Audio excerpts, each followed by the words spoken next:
Don't you ever fucking mess with Asgang Pamilya, yung iho de puta. If it ain't about the milk, it ain't for real. Ang dami nagtatanong sa akin ano ba daw talaga ang tunay na nangyari. Ikikwento ko na. Ganito kasi yun. Dan. Ay, gago. Huh?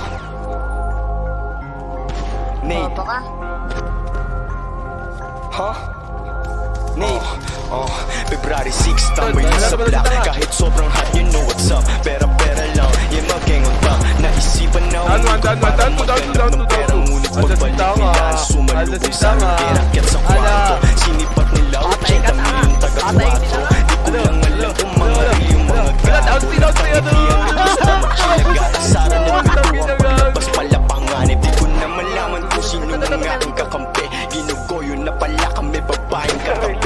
Text doon sa babae, sabi labas na kayo. Sa isip ng mga gagawin pulis ay tapos na kayo. So ganto, sinabihan kami may nais na dyan. Nagkadagaran pumunta si JR at inistapan. Sabi niya, umalis kayo, baka kayo madamay. Sabi namin, di naman kami yung bakit madadamay. Gusto nang umakyat ng kasama ko, waligaga. May nararamdaman siya, siguro nakakaiba.